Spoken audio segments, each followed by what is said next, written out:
Welcome back. Welcome back to you. I know. I was joking around with Professor Andrew. Said we're going to change my name to Old Yeller. We're going to take you out back. I was feeling that way for a bit. I feel amazing now. Yeah. Saturday, you finally had like a breakthrough, it seemed like, of like, oh my God. You're not even 100%. I feel like I'm 1,000%. But you're 1,000%. Yeah. Yeah, it's like, that's like 2.5, 3 months of nonsense, yeah. man. It's crazy. It's demoralizing. It really sucks that I'm really sick right now. And then we're doing this podcast. So I'm immune now to everything. I've had everything. I'm not sick, but I was hoping it'd freak you out a little bit. No, it's not going to freak me out. Do your worst. Yeah. Well, I can take it. Well, we know you can take it.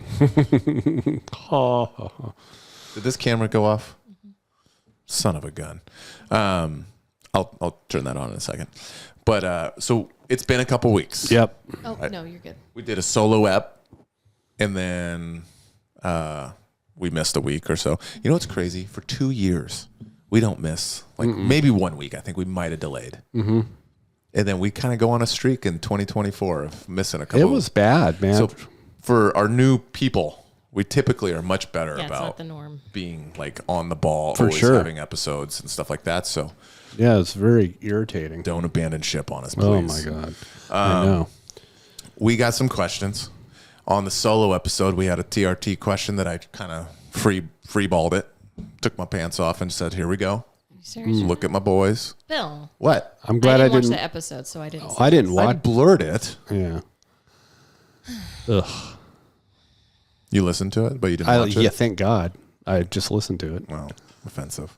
Yeah. So we'll touch on that just so you can maybe throw your 2 cents in there. And we'll tease something for a future episode as well that has to do with TRT, a big one. But first, we have and then you have a topic on spinal. As Mike Tyson says. Yes. But first, we have a question on visiting other gyms. This one came in because I think it seems like they're going to be traveling a little bit, and they're wondering about like etiquette and stuff like that. So I'm just going to read the question, which is, hi, I have questions about visiting other gyms. I will be visiting a couple of gyms next week and was wondering what to expect and what is expected of me. It's interesting. Is there anything I need to be cautious of? And one of the gyms is a 10th Planet gym. Will I be, because he's primarily a gi. He trains in the gi primarily. Will I be out of my depth or will it just be weird? Thanks. And I love Bill on the show. I don't believe he said that. Well, there's no accounting for taste. That's all I got to say. He did say I love the show, but I know what he means. Okay. We've talked about this before, somewhat. I think we have touched base before. So the biggest thing to do, just all gyms are different. You know, there's it's shaped by the professor, what they, how they want to run things. It's the way they run things. Mm-hmm. We, always, and you've said this before, always err on the side of etiquette. Yeah. You should be, certainly I would just go up and ask and say, hey, I'm from another gym. Just want to make sure, is there anything here I just want to know? Yeah. I don't want to do anything that is, against the grain for what they do. Or exactly, something. Right. And most people are super open, like, oh, yeah. Here, this is what we do. And they'll kind of go through all that. Yeah, messaging on like social media, if you can, or emailing in is like really helpful because totally. If you can't get maybe you don't have Instagram or Facebook or something like that, and you can't kind of lurk their account and see, oh, they all wear white gis or they have different colors. Like sometimes that's an easy way to judge if, or if it's a no-gi school. Some no-gi schools or just jiu-jitsu schools in general, when they do no-gi, require spats. Shorts over your spats because you're not a pedophile. And then they might require long sleeve rash guards like that. That's a thing. And if you can go to their social media and kind of check on that and like kind of take that into notice, if like everybody has spats and long sleeve rash guards, expect that you're probably going to be told that you should wear that. Yeah.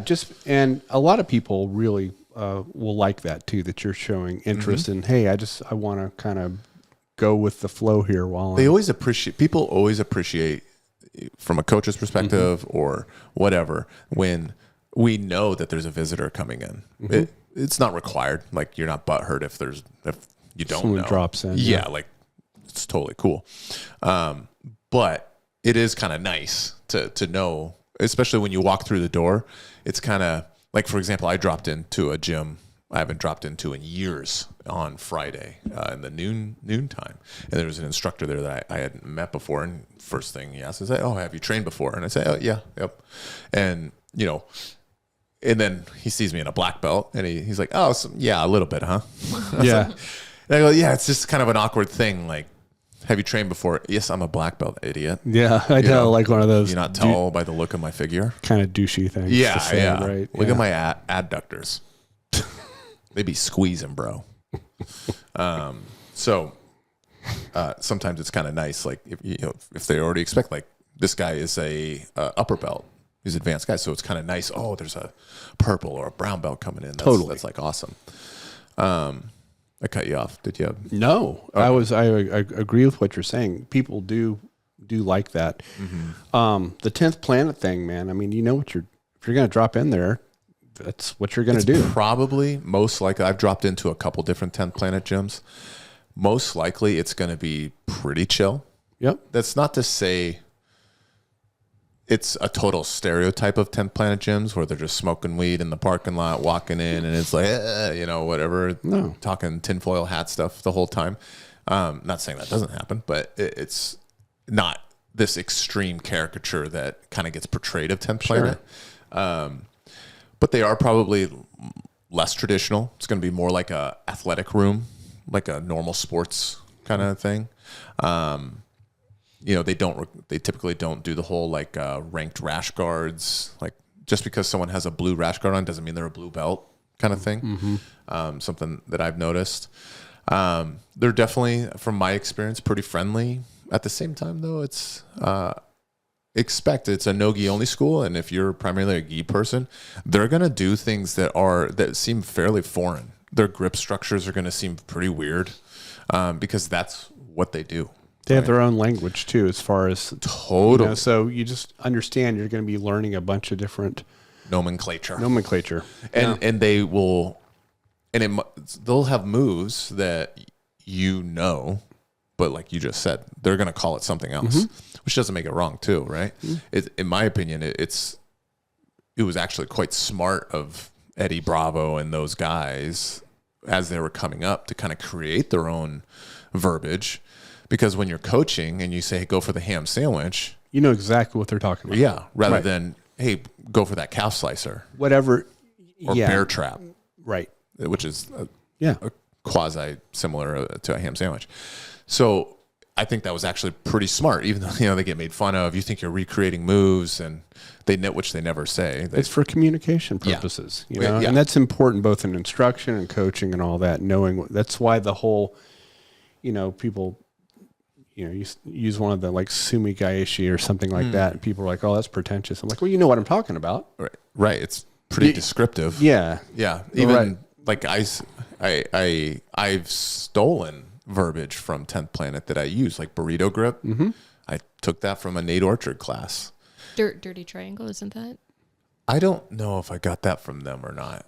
I can't remember. Maybe if there's a 10th Planet person listening, do you guys call like when you throw someone in a triangle, but you're locked at the ankles, not under the knee? It's just a triangle trap, basically, before. Yeah, kind of like do you guys call it a dirty triangle? That's what I call it, and I think I heard it someplace, but I can't remember. Yeah. But it's descriptive. It's one of those things where... Oh, was the carny? Is that... That's a 10th Planet thing, for sure. Meat hook. Yep. Sword grip, which is burrito grip. Obviously, like you're eating a burrito. Sword grip is this way. I made one up that I got from Diego Pato, which is... He likes to do no-gi grips where he interlaces his fingers and then clamps his thumb together here. And it's the strongest no-gi grip I've ever felt or even done. Like, it is really hard to break. But I didn't know of a name, so I just I think we're in class and maybe someone else brought it up, or I don't know. But I call it a monk grip now because it's kind of like just a monk. Oh, I didn't know you made that up on the spot. Yeah. So I just call it a monk grip. But now we know what this very specific movement is. So anyways, long story there. I think going into gyms, expect there's going to be people that want to roll, and especially being an upper belt, they might have some hungry eyes. You don't have to roll with them. That's another big thing. It's like, you don't have to feel this pressure to, like, if you see that young purple belt, that adult purple belt that's just obviously wants to like rip someone's head off, and you're a middle-aged recreational brown belt or something. Mm-hmm. One, you don't have to roll with them. Two, you can set the tone a little bit. As in, if you're not there because you're on family vacation or something, you're not there to like have some slobber knocker of a fight. Set the tone a little bit with your pace. If you get into Spider Guard and he rips a grip out, like rips your grips off like a freaking savage, don't match him. Continue your kind of easier pace if that's your goal. Yeah, totally. If you go to match him, he's gonna then more throttle. The arms race. Yes, it's how flow rolling ends up turning into full on sparring. Flow rolling, it just cracks me up. Yeah, so it's like it's the same thing. I think what you said about etiquette is perfect. If you start with your standard as being kind of like the strict guy of like, so for one thing, I'll do if there's a Brazilian coach instructor and I know nothing about him, I won't even walk on the mat. Correct, unless he invites you. Unless they invite you, because that's like an old school thing that doesn't. I do it to Professor Andrea sometimes just to like do it. I wait for her to wave me on. She's probably so annoyed by that. Oh, she hates it every time. So I'll go to an extreme on some things. I don't face the professor when I tie my belt. Our gym is not like this. We don't enforce the things we just talked about. We're pretty chill. I didn't even know that was a thing. What? About not facing the professor when you're tying your belt. Yeah. If you notice, like at the judo gym, I don't do it. I still do. I'll turn around and face the window when I'm tying my belt still. Yeah, like... It's just a habit. Yeah, they'll Somehow I didn't learn this when I... How dare you, Bill? Not teaching me proper etiquette. Either don't face a professor, or if it's a gym that bows to the photos of Maeda or Elio or whatever, Carlos, then they don't face those either, right? So there's a couple different directions you gotta pay attention to. But when I'm visiting places that I don't know, I abide by those things because whatever. Hey, if that's how they do their thing, that's how they do their thing. I don't care. Yeah, and you're never gonna go wrong. I mean, they'll probably say, "Hey, man, you don't have to worry about that," or you know what I mean? Totally. So, but you'll never go wrong being over courteous. Yeah. And that also kind of sets the tone of like you're respectful. What's up? Can I ask what are some other old school etiquettes? Just just for knowledge in case someone goes somewhere. Don't ask an upper belt to roll. When I say upper belt, I mean anyone higher than you. Okay. That is definitely an old thing that's kind of gone by the wayside for the most part, I think.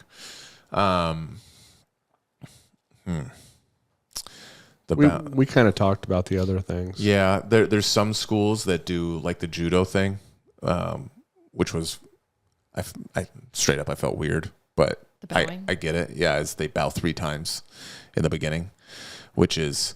No, 2 in the beginning, 3 at the end. Oh, okay. Everyone gets on their knees, and then like you're sitting on your heels, and then you bow to the instructor. The instructor's bowing to you at the same time, and then in the beginning, you look at the photo, bow, and then you're ready to start class. In the end of class, you bow to the instructor, and they bow to you on your knees again. Like old school, like head down to the mat kind of thing, and then you bow to the picture. And then you bow to your teammates.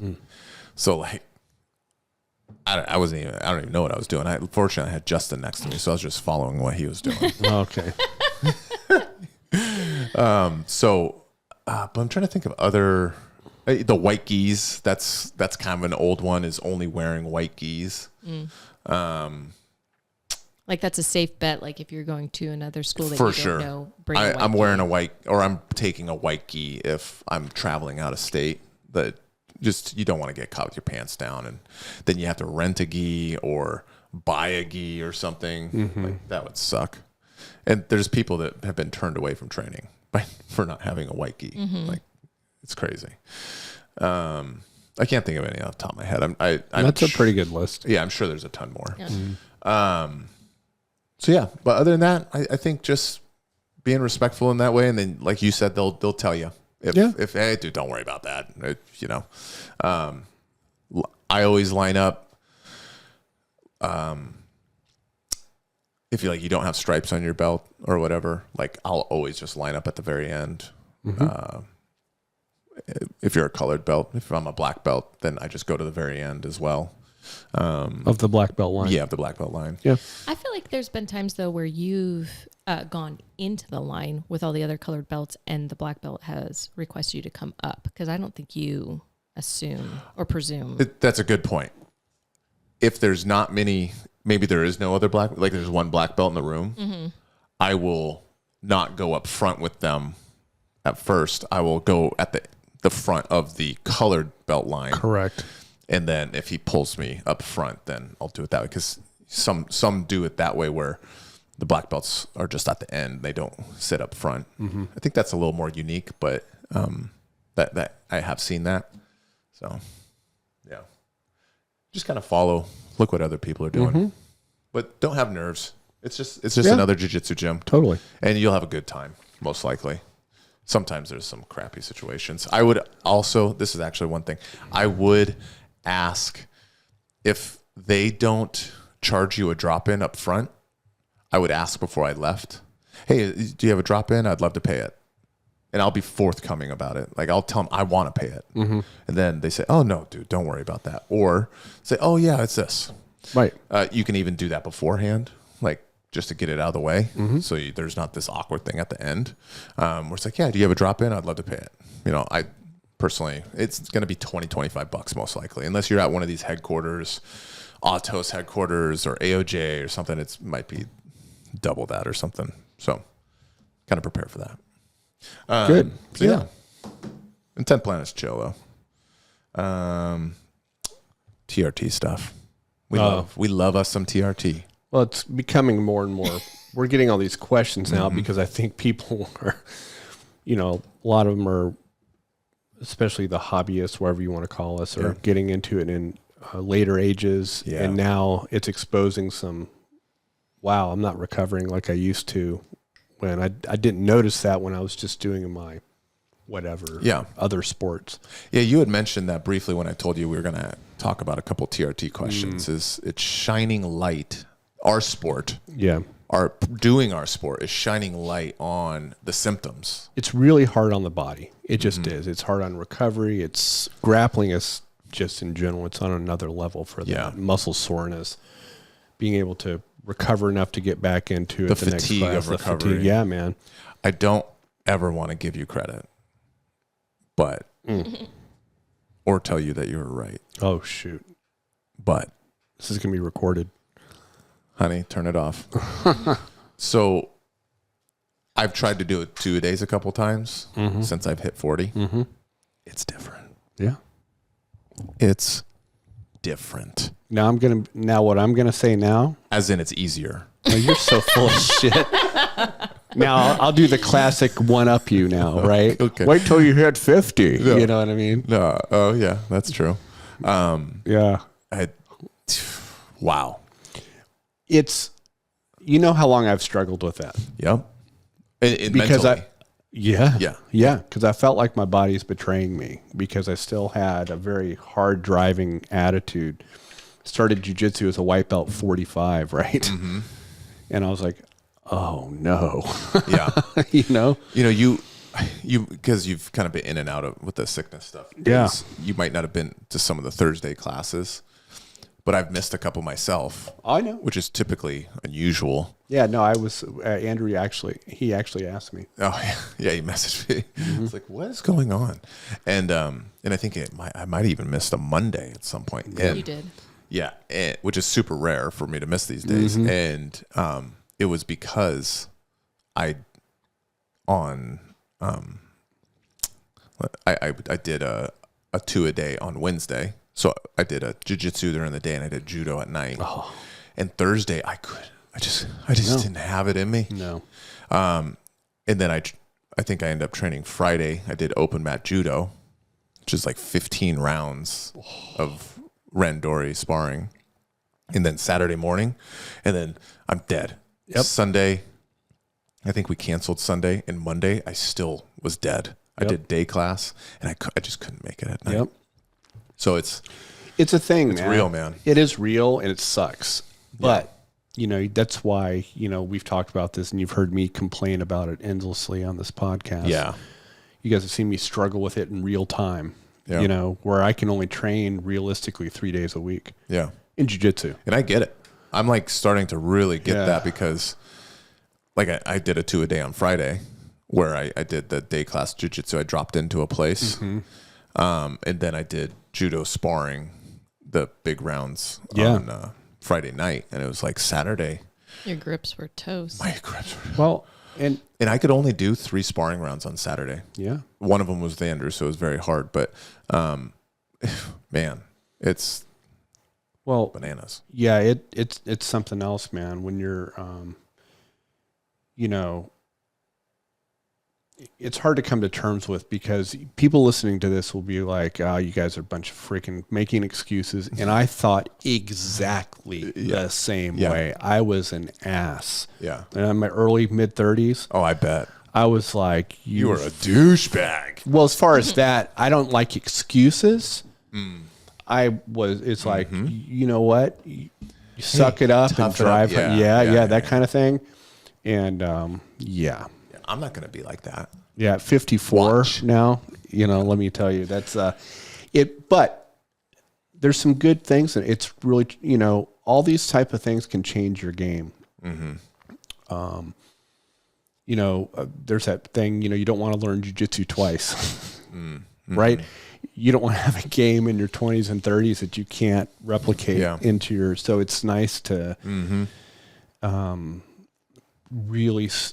really have a very firm foundation in the fundamentals and getting them razor sharp so you can continue, so you're not, doing all these inverted stuff, which by the way, we're going to get to that whole subject. With our spinal stuff. Yeah. Well, with the TRT thing, we did have a couple questions. We had someone on the solo episode last week that I answered myself. I was going to just refresh his comment. We probably won't go. It's really interesting. Your medical degree and credentials are impeccable. Thank you. Yeah. Thank you. And that's why I put the disclaimer in there.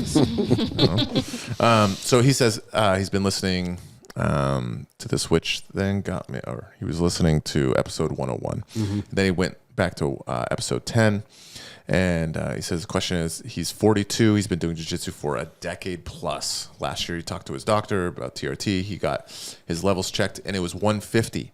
Doctor says, okay, that's below the threshold of 250. Let's test it again. Well, he tested again 2 weeks later, and it was 300. Doc tries to say, well, you're over 250 on the second one, so you're good medically. You're good. He talks to him he talks him into a third check 2 weeks later. Comes back, it's 450. Now he's definitely no longer caring about his levels. He's just writing him off as like, you're just a baby, right? Something like that. He has all the telltale signs though, the symptoms and stuff. He says, my question though is whether that is normal that my levels would swing 300 points within a few weeks. He says, I think it was around 2 weeks between each test. I have plenty of the symptoms, for low T, what we always talk about, which makes him really wonder where he's actually at. Now, just a refresher, my comment was absolutely it could swing that much, especially depending on diet, workload, sleep, all together at the same time. These things can absolutely fluctuate your numbers like that. Yeah, night of drinking. Exactly. So, However, take that. okay. So, but all things being equal, if the situation hasn't changed much, I start then looking side-eyed at that lab. So you're saying if we just... I don't have as much confidence in that lab. Let's say we give this fella, we say, most likely he's going in fasted. He's going at the right time. He had normal. He didn't go blitz the bar the day before for one of these. Or he's not smoked from a crazy workout the night before. For the 150 test. Right. Like he was pretty much standardized across the board. He's been doing jiu-jitsu for a long time. He's in a 42, so he's probably a fairly mature guy. So we're going to take that as his base. Yeah. Okay, keep going. So, Carrie, and she'll tell you she's gone and she has a couple labs that she lost confidence in. Interesting. Just, and the only way to do that, and just like anything else, man, just because you're sending it to somewhere, it's not some magical place that's going to come back. I mean, it's still people running the place. Laboratory reagents go. It depends on how well the lab is run. I mean, it's interesting that, you could send two different samples of the same blood and likely get some. There's always going to be some variation on that, but that's a big swing. Yeah, I'd want to check with another laboratory, but of course that's going to be. Yeah, how would he do that? Well, you can There's ways you can do that. You're not going to get your doctor's going to. Obviously, this doctor especially. Yeah, it's going to be like, no, stop listening to that podcast. Yeah, or something like that, and make me get all furious again. But even with those numbers, okay, like Carrie, and we're going to get Carrie back on here again because we've had so much more of these questions come up again. TRT, all that. Yeah. And she can. I would like to see what she would do in this case. I know it. Well, I know what she would do, but I want to hear. She's basically going to treat his symptoms because, like we've said many times, total testosterone is not. Yeah. It's like cholesterol. Oh, geez, dude, that's a whole other subject, right? But similar mindset where it's like we're told, or physicians will bring up this one number when there's so much more to the story. Yeah, guys, and just so you know. Medicine in the United States, as it's practiced under the corporate banners, is circling the drain, people, for so many reasons. Corporate doesn't do anything well as far as at the individual level. Not for the people practicing medicine, certainly not for the patients, in my opinion. I'm not speaking for anybody else but myself. I've just seen this time and time again because really they're looking at quarterly earning statements and things like that. It's a business. It's a business, right? And so it's run by bean counters with MBAs. Yeah. Okay, it just is. Right. So, but anyway, she would treat him, but I would like to hear exactly what she thinks about that variation and what she would do. I know what she would. She'd probably send to another lab, but we'll get her on to, let's hold that one. Yep. And we're going to end up holding, I think, the next one too, but we'll bring it up. Okay. Real quick, I just have to say, yeah, these doctors, though, who talk to their patients like this and are like, oh, no, you're fine, even though you're having all these symptoms, are they treating themselves the same way? Like these male doctors, like if they see their lab, it's above 250, but they feel like crap. Are they not going to give themselves testosterone, or are they just going to suffer? You know what I'm saying? Like, I know what you're saying. Seems hypocritical because you know that they're not going to do that. Well, you look at many physicians are not the pictures of health themselves. I was going to say that. Okay. Is they don't even know because they're in that inflammation cycle. Yeah, it just boy, this is a long. I would go off on a deep end here. Just makes me just because I see this over and over. There's a reason why Carrie and I both try to actually do what we tell our patients to do. Right. Because otherwise we have zero credibility. Right. Okay. Yeah. So, yeah. But no, to your point, Liv. So I'm absolutely. Yeah. And half of them don't know what they don't know, which is a problem if you think about what that statement means. Right. That's a big issue. I mean, that's why we do this podcast partly is to be able to inform people about that. And I will be the first one to tell you when I don't have a level of expertise in a certain area. I would say, I just don't know. Right. And that's really important in a doctor. Yeah. So you just can't know. And a black belt. Absolutely. That's a great point too. If you have a black belt that never says, I don't know. Oh man. Or never deflects a question to like, hey, that guy actually is better at this than me.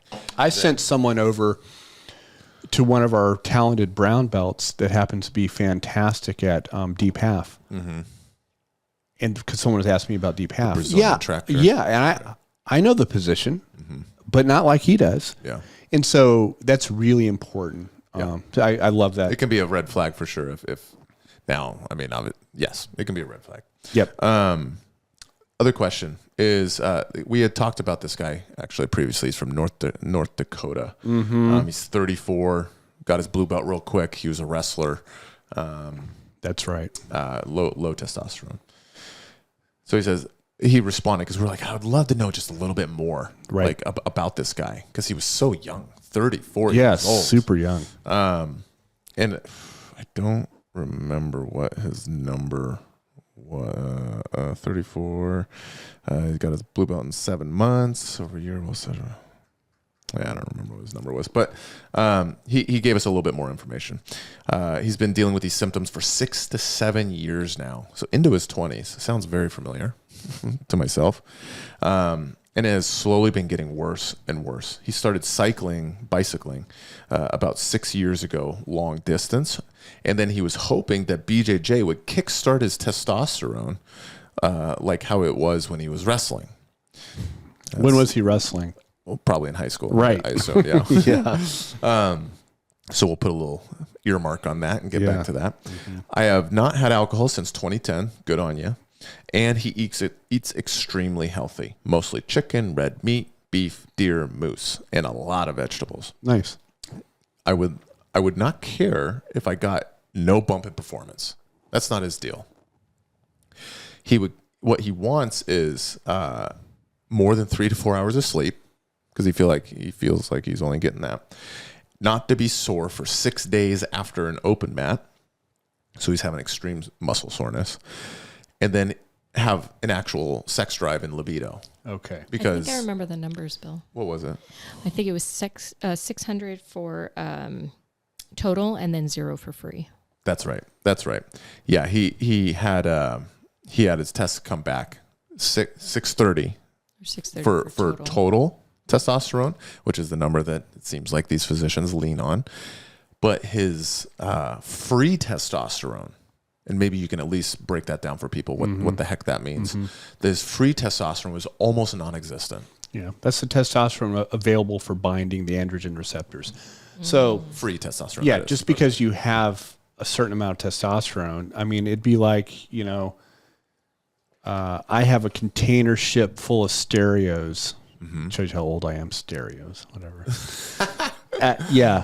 But I don't have any. You don't have access to it. Yeah, exactly. Like it's floating around out there. Okay, this analogy went over my head. I don't understand. So if you have something that is binding up and carrying all that testosterone around, but it's not releasing it to bind to the things it's supposed to do, that's called sex hormone binding globulin, and that should be checked as well too. So it's like the shipping containers just floating around in the sea. It's never delivering them. Yeah, that's right. Nailed it. So, and how many shipping containers you have is important to know. Okay. All right. And so when Carrie, I know, again, I want her to take this one too. Yep. But she does a full panel of things. She looks at things like sex hormone binding globulin, not just free and total testosterone. She looks at dihydroepiandrosterone. Mm-hmm. And with him, being as young as he is, she'd probably do a little pituitary workup to make sure. Yeah. Because you guys remember, there's a system involved that starts in the brain, the hypothalamus, pituitary, the thyroid, and the adrenals, and then your reproductive gland, like your in women ovaries and testicles in men. That's all part of that. You can call them peaches. Okay, whatever you like. Anywhere in that chain, there can be problems. Right. Okay, and someone that age, I'd want to, and I know Carrie would look under the hood a little bit more. Does that mean like a finger in the butt? No. More blood work. Pituitary test, not a finger in the butt? That's prostate, dude. Why'd that doctor put his finger in my butt? Oh my gosh, Bill. For your pituitary? we've had Because that's where this your brain is. We've talked about this before. Conversation, Yeah. That was a low blow, literally. Yeah. Your pituitary and your prostate probably are co-located. That's your one good insult for the month. I've only been here once in a month. For the rest of the month.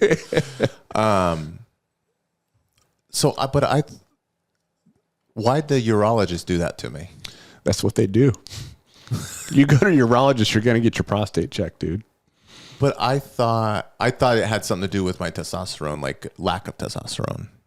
They'll look for any abnormalities in your prostate. That's just part of the thing. Would that affect your testosterone? Like if there was I assume they're feeling for like a tumor or something. Yeah. Is what. Or BPH, benign prostatic hypertrophy, where it's actually enlarged.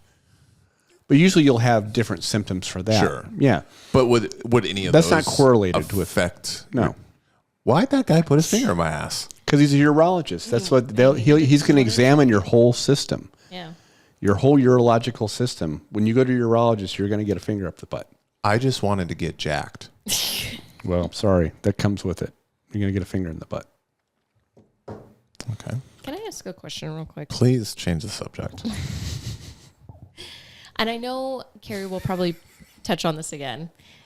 Just briefly, like, why does it seem like there's so many testosterone issues why is it becoming more and more and more and more prevalent? Because this doesn't seem like this was an issue. So back in why are the frogs getting turned? Okay. Yeah. Like, So why there's is this. It's really become rampant. there's a big thing, and that's part of my medical specialty. Another part of it I don't get to practice is environmental medicine. My board certification is occupational and environmental medicine. Mm-hmm.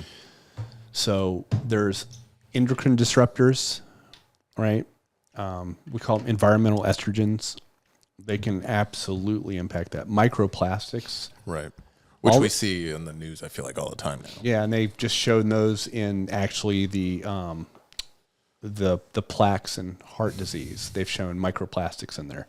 Oh, that's nice. Yeah, that was a recent. Kind of scary. Yeah, so now they're taking out these. They're finding in these plaques, and basically atheromas, we call them. Basically, when the arteries get narrowed. Mm-hmm. We've talked about this during the cholesterol episode, but they're finding within that plaque, they're finding microplastics in there too. So they're pro-inflammatory. They disrupt the endocrine system, especially in developing when children are getting ready to go through puberty. They're really starting to see like early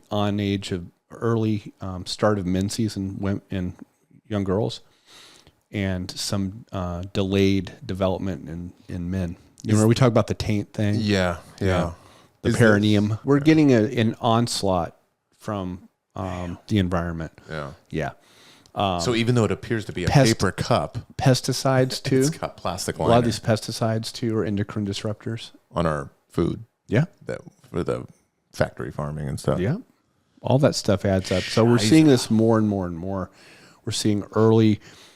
And just since I've been an adult, I've been a physician now for 20 something years.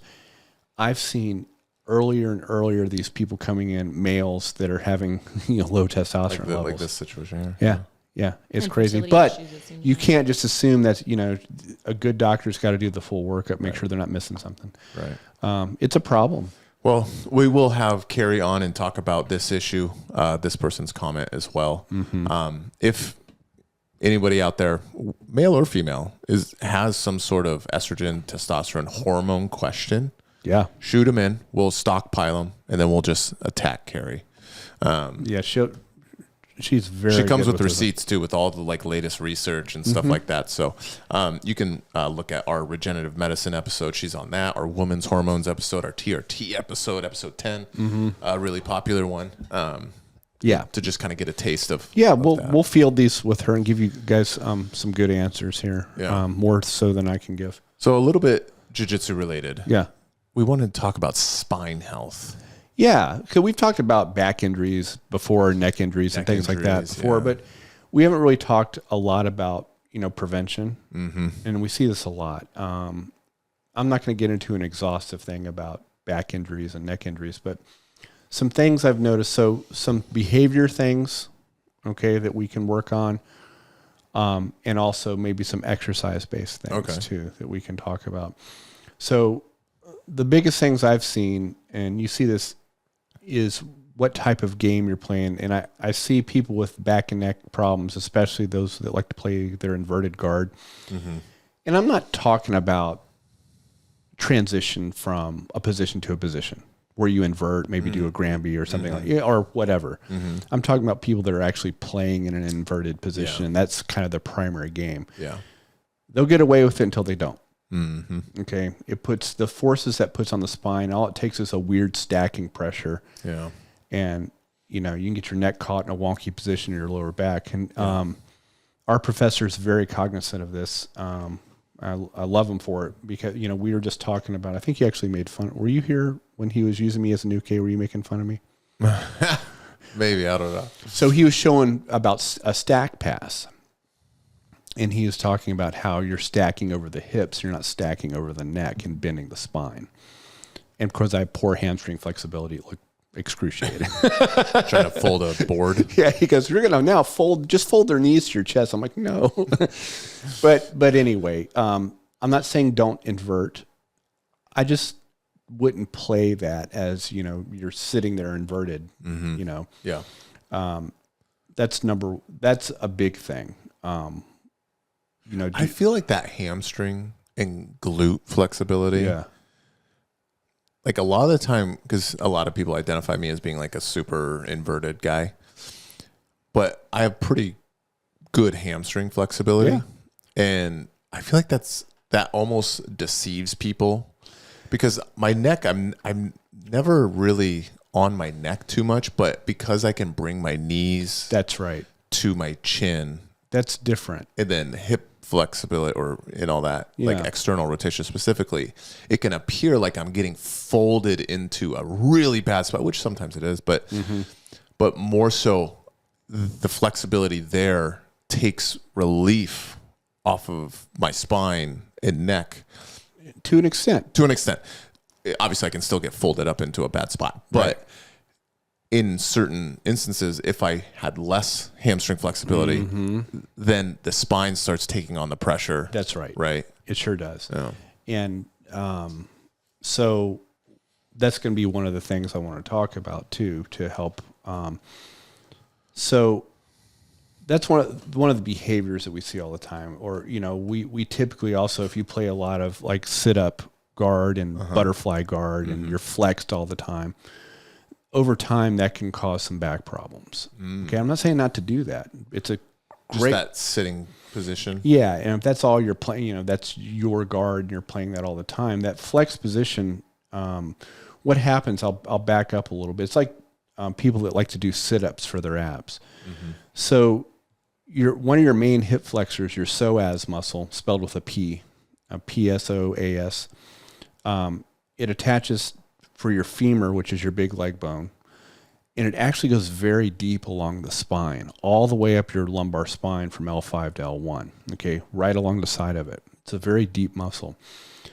And when you activate that, because of where the spine is in relation to it, it will actually put a compressive force on the spine when you activate your hip flexors, like when you bring your knees to your chest. Mm-hmm. Okay, whatever, that's fine. If your spine's in a neutral, vertebrae are stacked on top of each other pretty well, that's fine. When you start getting your spine in a flexed position, kind of bent over, and you repeatedly do high amounts of force activating those hip flexors, now you get a compressive force on your spine while the spine is bent. Okay. That loaded flexion is one of the best ways to cause disc problems over time. May not happen immediately, but it's going to start to, because of the compressive force on the front of the disc, it kind of shoves forces to the back of that disc wall. It's easy to see with a visual, but over time, that's a lot. That's really tough material, but it can start getting kind of disrupted and stretched out. It's almost like if I had a water balloon in my hands and I squeezed one end of it, the other end's going to kind of push out. Yeah. Think of that. That's an extreme example, but so like if we're doing a sit up and we have our feet anchored, and I'm repeatedly activating my hip flexors and then flexing my spine. There's a spine biomechanics professor, Stuart McGill. He's world famous. He actually did a lot of these studies on cadaver spines and tried to figure out what is the biggest compressive force, what is the worst for these discs. And repeated compression and flexion tends to be the thing that damages them the Literally worst. a sit up. Yeah. To the point where in the military, many of the services have outlawed sit-ups as their physical fitness test. They do more plank and stuff like that, more neutral spine position. Okay. So if you're doing sit-ups, stop doing that. Okay. Okay. I showed another, this must have been months and months ago, that ab workout I had that didn't bend the spine. It just went into hip flexion. There's all kinds of other different kind of planking things you can do for that kind of midline stability and stabilization of the spine without repeatedly flexing your spine. So that's one thing not to do. What should you do? Yeah. Okay. I'm a big fan of spine stabilization things. In other words, being able to generate your own stability, as opposed to, just like we talked about a couple months ago. Remember we posted those videos of me doing a press and then a pull, but instead of being on a bench, I was stabilizing myself, right? That is incredibly, you talk about your core, that's what that is. It's real. It's really hard too. Yeah. But exercises like that, where I'm not repetitively bending my spine, but I'm stabilizing it while I'm doing other stuff. Think about that area of the pelvis and low back. There's a reason why martial artists think about that as your center. That's where all your power is, right? That's where you need to train stability. If that place is really strong, you can generate a ton of force out from that. And that's why I'm a big fan of doing self-stabilization exercises like we showed on that video. Also, what we didn't show is some exercises that train what's called anti-rotation. It's your ability to prevent under force spinal rotation. I'm not saying you shouldn't rotate your spine, but being able to stabilize against that is really, and building up that kind of strength is really helpful. There's some exercises called the pull-off press is one of them. You probably had you do this. Yeah. You guys can where just I know you guys are listening to this, a visual is a lot easier, but if I had a real heavy bands attached to the wall directly to my right, and I'm facing perpendicular to where the attachment is. I'm stretching the bands out and I'm holding them to my chest. The pull is trying to pull me to the right, but I'm pressing out directly in front of me. It's a very similar movement for like our gun people when they present the firearm or pistol forward. And when that lever comes out away from your body, those arms are now a lever trying to turn you even more. And you have to really getting this kind of like trying to pull you into the right. That's a really good anti-rotation exercise. As is, if you guys that one was hard. It's really hard. That one's hard. I have a couple others where I attach the band to an end of a pole to create even more of a lever. Do that one, you can use a landmine. Have you seen that? Is that the thing? Yeah, that you put a barbell in and you can rotate it back and forth. And there's like, it seems like it's a fairly technical movement. Like you're not just punching up into the air. Like no, but you can go back. Yeah. And to get some controlled rotation, because in jiu-jitsu, we torque our spines all the time. Our hips go the opposite way of our neck and all kinds of stuff, right? Yeah. So you have to have some good stability with these weird positions. I like things like the kettlebell windmill, which is also a really good shoulder thing. And that's the one where you go through the legs? No, so you have it overhead, a bell overhead, and you kind of bend and twist. Yeah, with your exactly, with your other arm. Yeah. That's a really good one for that kind of controlled rotation. You look up at the bell, right, and then you kind of track the other arm down. Okay. Yeah, well, that'd be a nice one to shoot a little quick video of, because it's good for both shoulder and that one's low. kind of. I think we definitely should do a video because that one's it's almost when I first had tried that one, I think Aurelia showed it to me, and it felt like kind of scary. Yeah. Like I feel like I could hurt myself if I did this too much weight or something. That's right. And it exposes it because most of us are very weak in those positions. That's my point. And so you start out super light with that. Matter of fact, I usually have people start out unweighted, right? With a sandal or shoe, right? On their fist. Or even nothing, just to get the movement down. Because the deeper you go into that, it also works on your mobility as well too. So things like that are really, really good for the spine. If you do a lot of sitting all day at work, driving or whatever, getting into some extended positions, people call it like the cobra position, where you're laying down flat on your belly, right, and then you let your legs drape down, and you kind of press up your upper body. You really present the chest. Yeah. Those are nice to put you into what's called extension. It helps kind of counteract. How long do you hold that for? So it depends. I like to hold it for, 10 seconds or so. Matter of fact, one of the courses I went through, not many doctors go through this, but it's actually run by a physical therapist, called the McKenzie method for backs. A lot of those discs, bulges and herniations that are from flexion, they're these posterior disc herniations. Those type of movements into unloaded extension can actually help mechanically help those to a point. Don't try that if you have a herniated disc unless you know to a clinician that knows what they're doing, because you actually make it worse. But my point is that's a nice unloaded thing to do. For certain people, I personally like, and I can't give this a blanket recommendation, I like doing some type of inversion. Right. I have, I think Teeter makes that thing called the Dex 2, which I'm really a fan of. Yeah, you'd mentioned that I think with Dave, because he was having some lower back stuff. You're getting a little bit of that decompression is nice too. Again, but if you have something wrong with your back, you'd something like lunges. So that was going to bring in my next point. Okay. A lot of people are predisposed to back problems.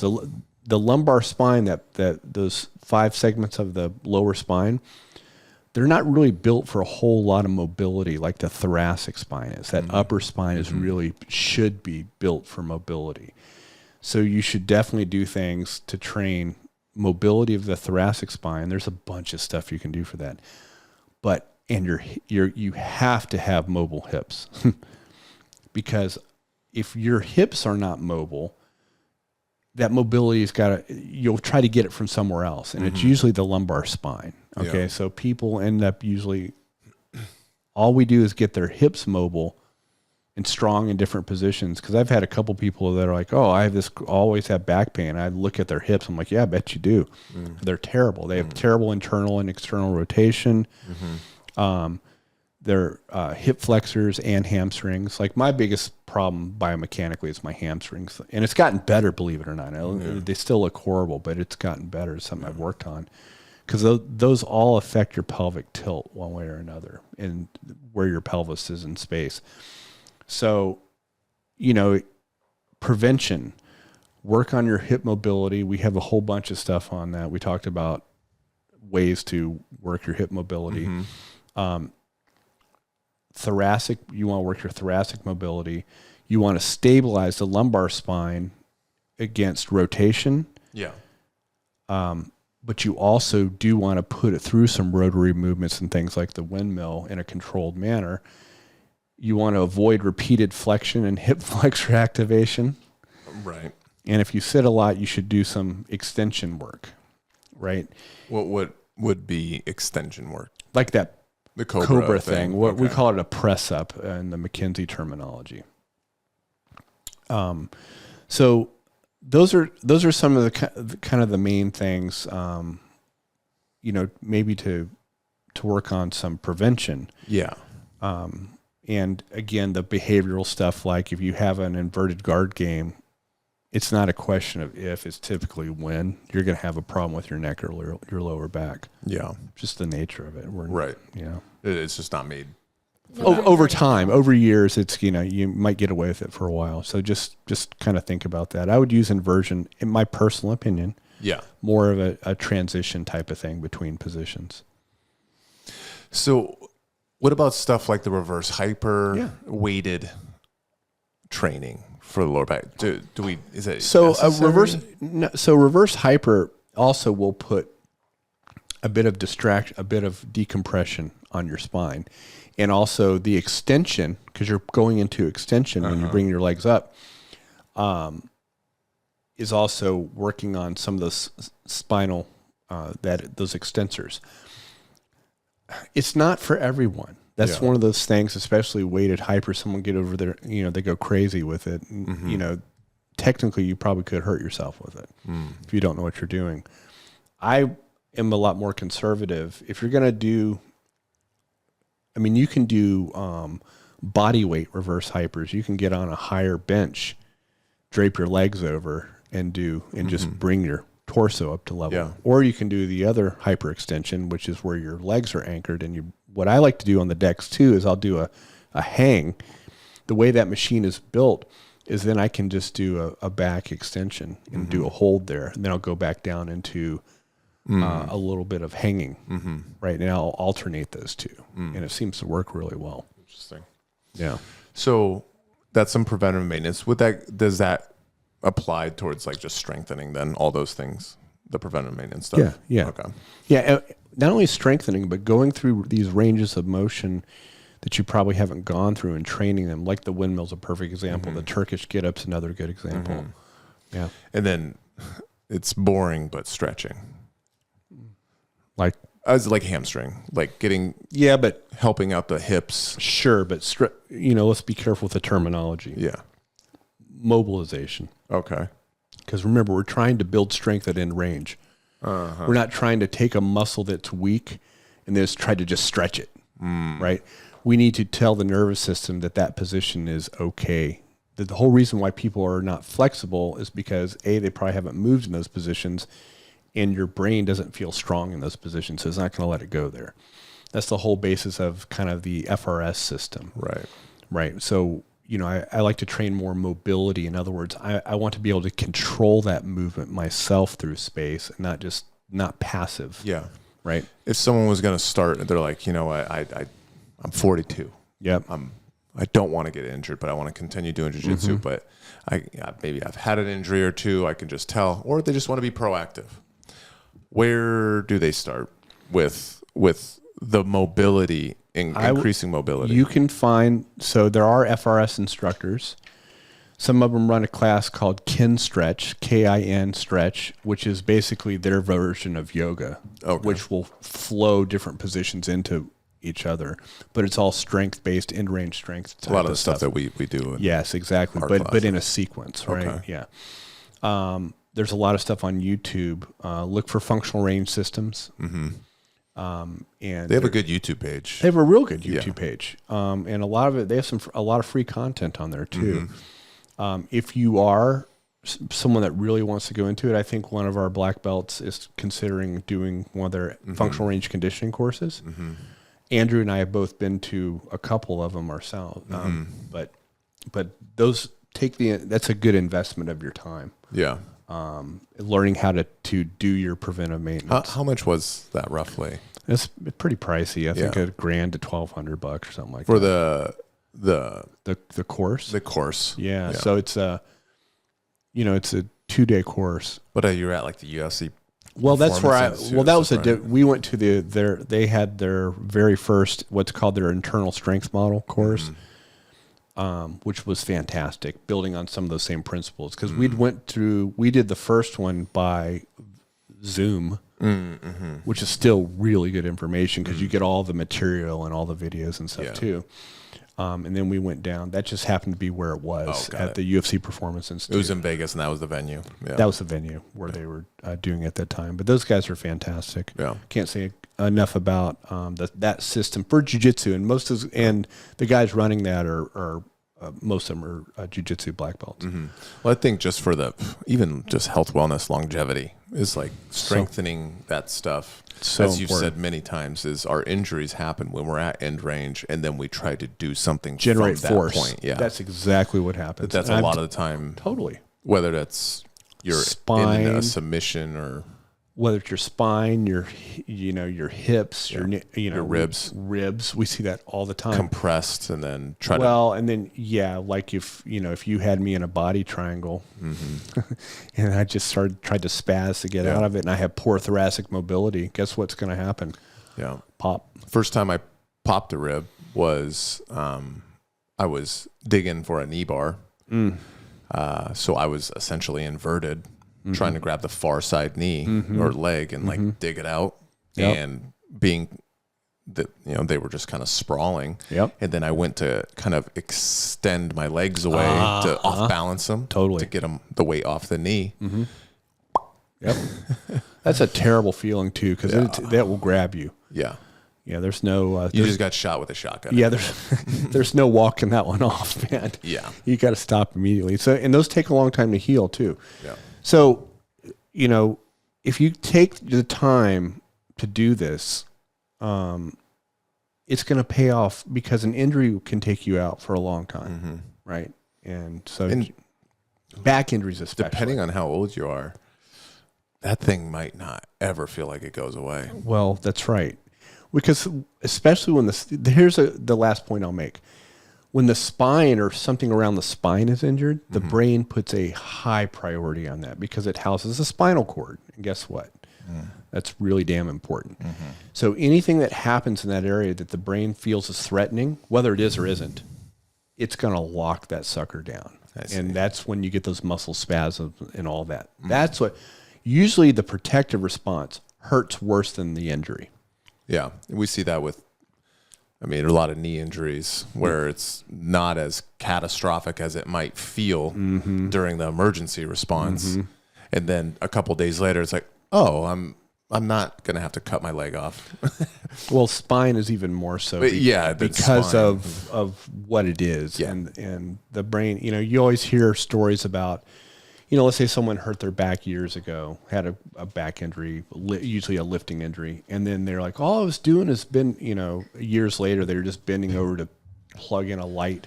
And all of a sudden their back, quote unquote, goes out. It doesn't go out. Right. The brain's like, we've been here before in this position. Yeah. And last time we were in this position, something really bad happened. And it could be just a little tweak or something. And it's not that you've injured your back. The nervous system goes whack and just grabs you. And that can last for days. We had a bag of squirrel turds named Jake that happened to him. Oh, He was... you're so mean. What? Take it back.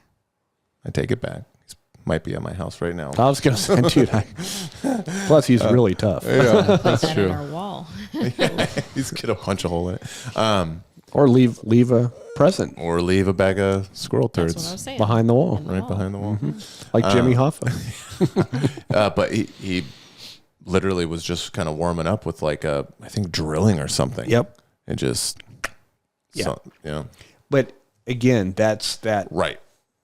Because remember, the brain it's like an alarm system. The brain's the central hub. It takes information from all these different areas. Yeah. And anything that's going on in the spine that's even a little wonky sometimes, whether it's threatening or not, if it feels like it is, it's going to lock you down. Yeah. So that's where all this kind of end range training can tell the brain, no, this is cool. I see. Does that make sense? No, it does. And I think it would be good if we put out maybe some videos on just as a starting point, whether it's some mobility stuff, some functional range stuff, not that we're stealing like their content or anything, but just like a place to start, push them that way. No, as long as I'm not saying I came up with it, you just exactly. give credit where credit's due. But I think the more people that learn about that system, the better. Yeah. In our sport. Absolutely. With that, guys, like I said, we got Carrie coming on. So if you guys got any sort of hormones, TRT type questions, shoot those in. Email, grapplingwithpodcast@gmail.com. Instagram, DM us. Even though I don't respond to all of them, we do see them. And thanks for being patient when I had my Yeah, Alzheimer's. Yeah, or whatever I had going Yeah. on. Thanks, y'all. Later.